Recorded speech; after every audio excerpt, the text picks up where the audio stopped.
Most people think Beyblade is the peak of spinning top combat, and most people would be wrong. This is From the Top, and it's basically Beyblade on steroids.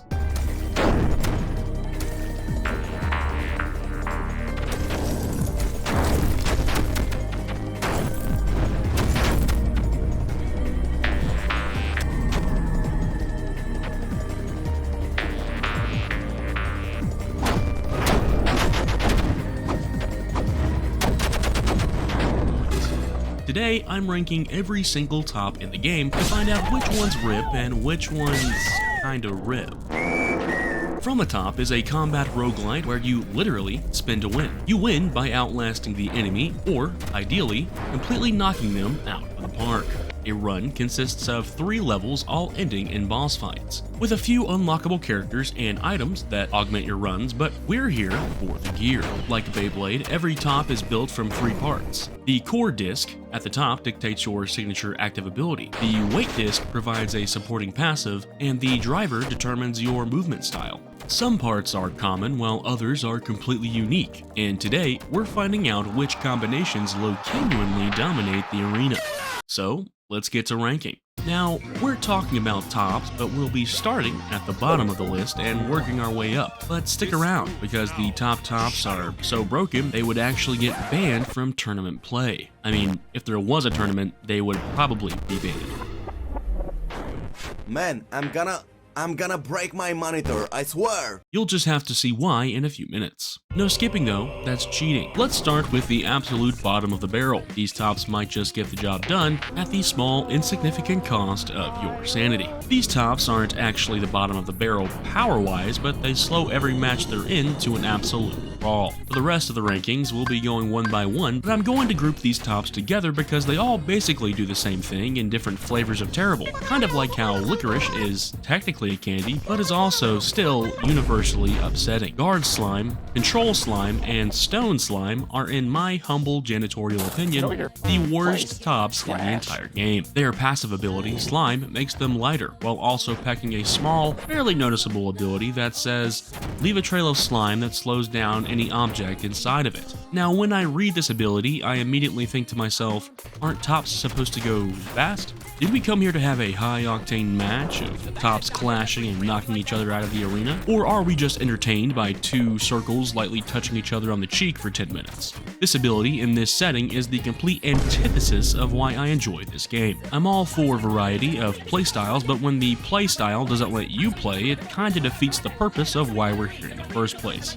Other tops share their activated abilities, so we'll go over those when we get to them. But regardless of those abilities, this passive is just too egregious to overlook, and so the slime family will find their home at the very bottom of this tier list in absolute trash tier. I continually hate them. The first individual top we'll be covering today is Storm Glacial. Storm Glacial is a tragic top because its ability is fun and unique to play around, but overall it just can't hang with the big boys. Its activated ability Storm sends out a copy of the top in the direction you're aiming at. The duplicates only spin until they reach their destination and then they stop. You can have up to 5 duplicates on the field, but after they're shot out, they don't really do much besides be a static object your opponent could maybe run into. Glacial is also a cool passive ability that freezes a top on the 3rd hit. So if Storm Glacial or any of its duplicates hit you for the 3rd time, the top in question will freeze, as well as have its activated ability charge reset. Only thing is, Storm Glacial's duplicates can also hit Storm Glacial itself, meaning it can get lost in the sauce of its own ability and freeze, which is surprisingly not good at all. Storm Glacial also suffers from a fundamental flaw. It has no tools available to create distance between it and its opponents. We could call its activated ability a sort of evasion, but it can trigger on the top itself, so it's really not reliable enough for the purpose of creating distance. Storm Glacial starts with the RGN5 driver, which provides defensive movement as well as the passive of healing your tops while it's on the field, equal to its passive stamina reduction, that it regrettably does not start with. So, Storm Glacial is a cool idea with no tools to support its execution. You could say it operates more of a support top, but even then, it doesn't even really buy that much time as it again has no tools to escape opponents once they get close. So with all of that in mind, Storm Glacial is swimming with the slimes in D tier. Up next, we have Stone Fortress.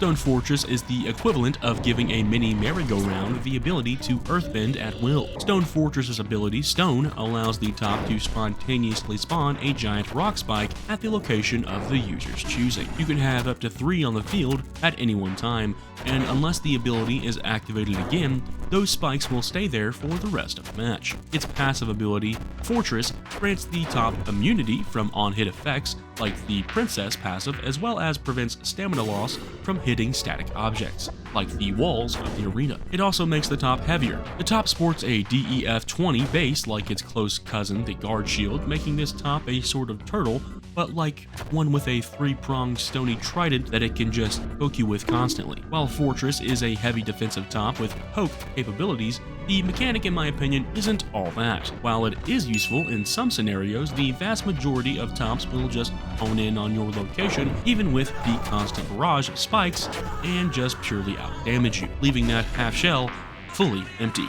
That's a C from me, boss. The next top we're covering today is the Vile Vampire, an aggressive battle of attrition style of top. Vile Vampire's activated ability, Vile, acts as an AoE pull that pulls other tops toward it. Why would we want that, you ask? Well, in case you weren't paying attention, because I'm on your second monitor right now, Vile Vampire is a vampire. The passive ability Vampire makes the top lighter while also providing an on-hit effect that steals a small amount of stamina from the opponent. You might be thinking to yourself, wow, that's really broken. It's not. Vile Vampire rocks a CTR-35 base, which just naturally moves it to the center of the map. Vile Vampire is a top I thought was really cool when I fought it in the first boss fight, but using Vile Vampire is like finally getting that crazy scary boss you fought as a companion, only for him to be a husk of his former self. At least Stone Fortress has a buddy now, C tier. So far, these tops are less like something you'd find in the last episode of the season finale, and more like something you'd find in the toy aisle at Target after a restock, which is nothing. Not to worry though, we'll get to the truly broken tops very soon. Next, we have Storm Princess, which is basically Naruto stapled to a top. Storm, when activated, throws a duplicate top like we discussed before, and since the top has the Princess passive, these will upper attack on hit, dealing a lot of damage. Storm rocks the CTR-35 base, which just moves it to the center of the map. Not a great base for this top, in my opinion. Like Storm Glacial, the top's ability is cool, it's still somewhat held back by its base, and the fact that the top's ability can be a double-edged sword, like we discussed earlier. Storm Princess, B tier. Guard Shield is like if you gave a turtle the innate ability to spin whenever it wanted, and then you gave it a force field and sent it into a Beyblade competition. Guard Shield is a very slow and heavy top with a straightforward defensive strategy. Run the clock down and outlast the opponent. When its signature ability, Guard, is activated, it obviously puts up a shield, but the shield apparently does all of this too. Kinda crazy. So essentially, while activated, your Guard Shield will not ever die unless it's somehow pushed off, which will be difficult to do as the shield, when activated, actually doubles the top's weight. The obvious drawback here is that you're probably not going to have the most interactive time, but you will probably win. Eventually. Guard Shield's passive ability is Shield, which, as if to make up for the rather long list of buffs the signature provides, only makes the top even heavier than it already was. Guard Shield's bottom is the DEF 20, which, as we discussed earlier, implements defensive movement and also makes the top heavier.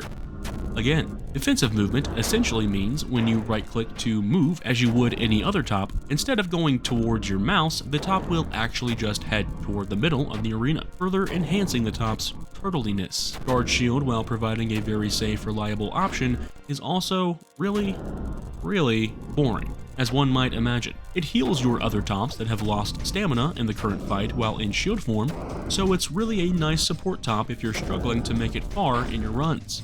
It performs its strategy well, it's just a pretty boring strategy. Guard Shield goes to B2. Guard Wheel is basically Guard Shield, but instead of moving slowly to the middle when you use its ability, you can go anywhere. Still slowly though. Besides that, the Guard Wheel has the RGN5 driver, which provides defensive movement and healing to all of your tops while spinning, equal to its passive stamina reduction. Because we have the Wheel passive, this is 20%. With the Wheel passive, we are also lighter, but you honestly can't tell the difference. Guard Wheel heals a little bit better than Guard Shield, but honestly, they just feel like the same top to me. B tier. Vile Berserker is a top that is a little difficult to quantify. On one hand, the top is a very explosive wall bouncer. It excels at dealing massive damage by using walls to gain loads of momentum, and then using that momentum to slam into the opponent. However, on the other hand, this makes the top very erratic. The next match could be the easiest of your life, or it could just be your last. Vile, as we've already covered with Vile Vampire, pulls other tops toward you. As Vile Berserker,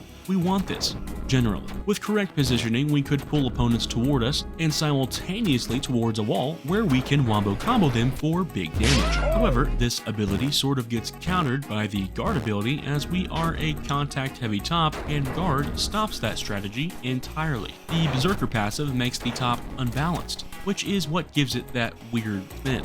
It also provides immunity to on-hit effects such as Storm Glacial's third hit freeze and Vile Vampire's stamina drain. It also makes the top heavier, which for this top is another plus. Vile Berserker starts with the PHX-25 driver, which is, in my opinion, the best driver in the game. This driver is also attached to one of the best tops in the game that we'll talk about later. For now though, we're stuck with this guy. The driver itself provides high movement and the passive ability to restore stamina to half of your starting stamina once your stamina drops to 5, which is an absolutely crazy passive to just casually be in possession of. Vile Berserker loves to get in close and deal as much damage as possible using walls and other static objects to gain enough momentum to deal massive damage. However, getting to that point can prove to be difficult and is not a reliable win con. Personally, I think Vile Berserker could benefit from a different activated ability, possibly something that lets it hit walls on command, or at least helps it get to walls more reliably. With no way to reliably hit a wall due to the Berserker passive making us unbalanced and unable to actually fully control the top, we are left crossing our fingers in the hope that we might be able to get the stars to align. Overall, Vile Berserker is fun, but ultimately unreliable. B tier. Ice Princess's signature ability, Ice, is a dash, like Flame Princess's dash, but instead of one big burst dash, it's divided into 3 smaller dashes, each consuming one of 3 smaller charges, allowing for a bit more of a controlled environment while playing. And by a bit, I mean literally this much. The Princess passive, as we have previously discussed, is the on-hit upper attack, like its sister top, but almost in the opposite direction, almost as if they were like fire and ice or something. Ice Princess has the LFT-20 base, which again, like Flame Princess, I know I'm referencing Flame Princess a lot, we'll talk about her in a second, offers aggressive movement, but with a left spin that makes the top go in the opposite direction. Ice Princess is, in my opinion, okay, but not as fun or hard-hitting as Flame Princess, as this top dials back the power for a little bit more control, but still bears all of the instability that comes with an aggressive driver. Ice Princess is B tier. Look, I know we have a lot of kind of mid, C, and B tier tops, but just like that $9 meal you rounded up at the drive-thru for charity before spilling the food all over your work shirt, that's all going to change real soon. Before we get to the best of the best, however, I'd like to remind you that if you've enjoyed what you've seen so far, I have many more videos with this level of quality all waiting patiently behind this little picture here to be viewed and enjoyed by you. I put a lot of effort into each and every video, and if the quality is not up to snuff, I just get rid of it. Unhealthy, I know. Anywho, I'd love if you took the chance to like, comment, subscribe, or maybe even hype the video, if you're feeling frivolous, as well as be aware that there is a lot more content just like this on my channel. So if you want more of this type of content, visit my channel and subscribe for more. I'll also be starting up the Twitch streams again, and I'm not lying this time. So if you'd like to get a little bit more personal, we can hang out over there.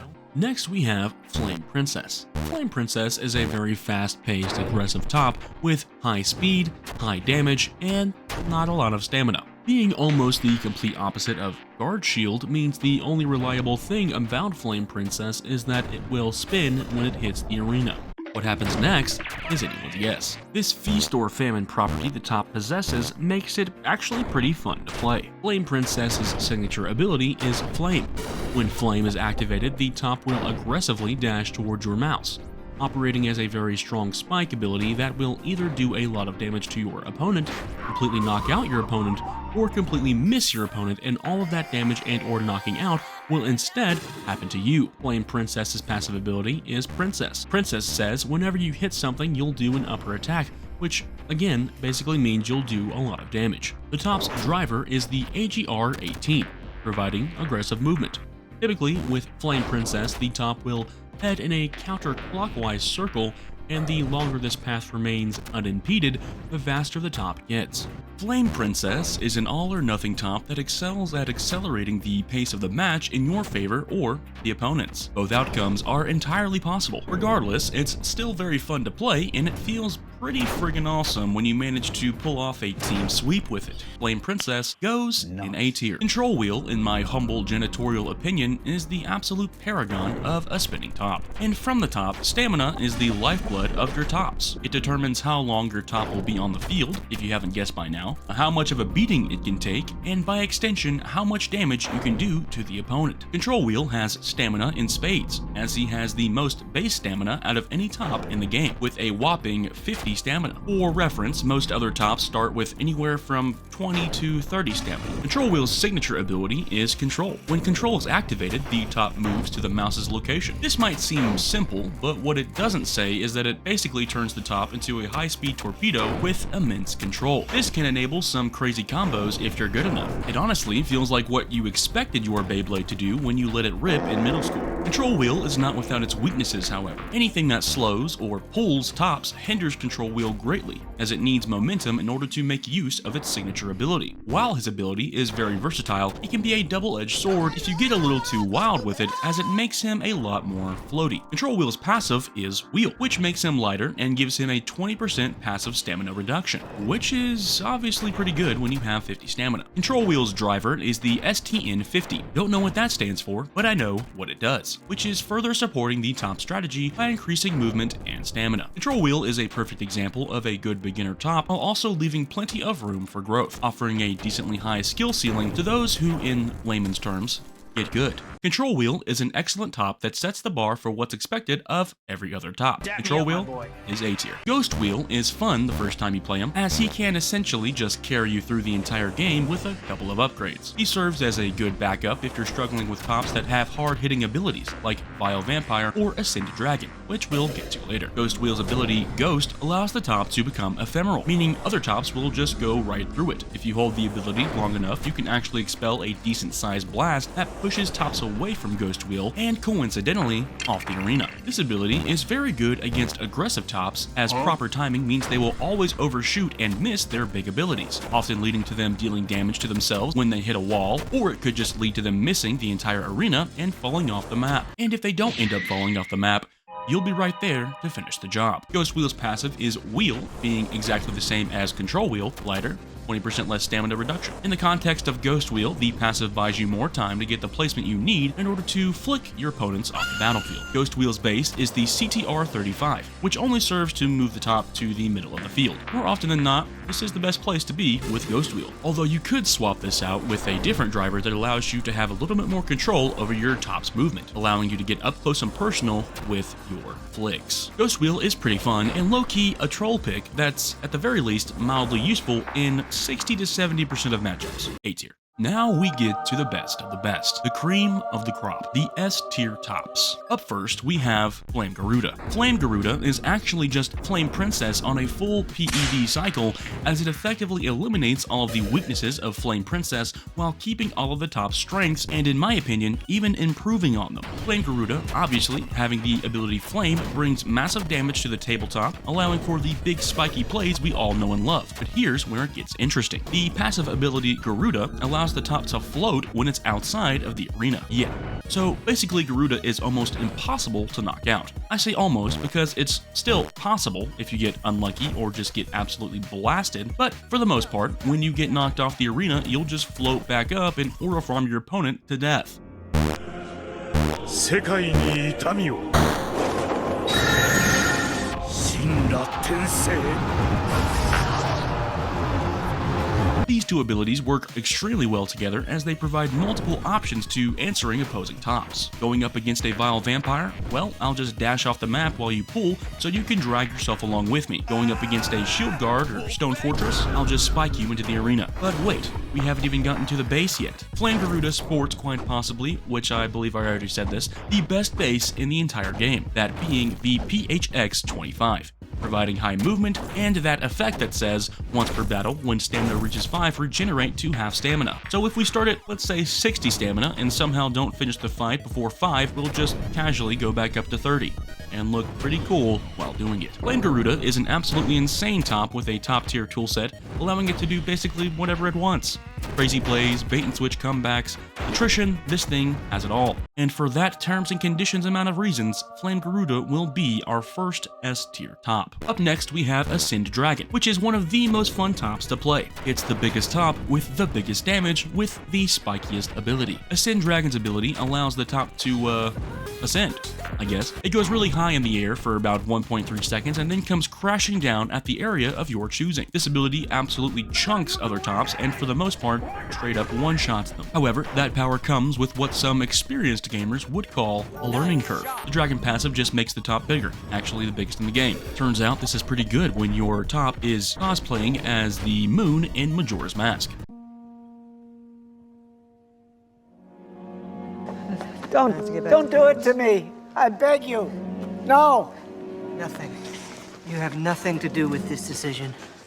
Ascend Dragon utilizes the LFT20 base, the same as Ice Princess, meaning it has aggressive movement and a left spin. Ascend Dragon is a rather straightforward top despite its learning curve. Easy to learn, hard to master. While its mechanic is relatively simple, this beast can still absolutely massacre most tops that get stuck in the arena with it. The only real drawback besides the two-edged nature of its ability is that it is also huge, meaning even a blindfolded cactus could hit this top proactively. Every aspect of this top really pushes a do-or-die state of mind when playing it, and if you aren't really known for clutching up under pressure, then you probably won't have the best time with it. You just threw an uncooked grenade underneath a barricade. The odds of this getting an elimination are 1 in 100,000. The only way that actually takes somebody out is if their controller literally disconnects! That is the only way! He throws another one. He throws another one. He throws another one. He throws... Ascend Dragon is a very strong top that can even go driver for driver with Flame Garuda, despite its apparent lack of mechanical depth. So we're slapping this bad boy into S tier. Ice Glacial takes Ice Princess and turns it up to 11. With just a few minor upgrades, this top goes from being an okay brawler to an absolute powerhouse with a ton of versatility and a comprehensive suite of abilities that can completely shut opponents out of the game. We've covered Ice already, 3 small charge dashes, which by itself isn't all that, to be honest. However, the Glacial passive turns Ice into an aggressive shutdown engine, as Glacial actually freezes opponents on the 3rd hit from the top. Get it? I said the title of the game. Not just the activated ability, but anytime the top hits, which is insanely good. Pair that with the fact that when a top is frozen, their activated ability charge is completely reset. You now have the recipe for a top that can completely take control of any given match. So with about 2 or 3 ability recharge upgrades, and maybe a couple stamina upgrades, the top has the ability to knock out opponents, lock them out of their activated abilities, or even bait and switch tops off the platform with enough skill on your part. The strategy Ice Glacial enables is a very versatile and fun playstyle and doesn't take too much to set up. Ice Glacial is a strong S-tier top. And with that, we have officially covered every top and from the top. Thank you so much for watching till the end, and if you enjoyed the video, be sure to like, sub, comment, and hype the video. As a reminder, I will be trying to start the Twitch streams up again. I'm still thinking about whether or not to stream to YouTube, but I do have a TikTok and I do have a Twitch, so if you want to follow those for any extra content, feel free to do that. Thank you so much for watching and have a great day. Are you gonna subscribe or what?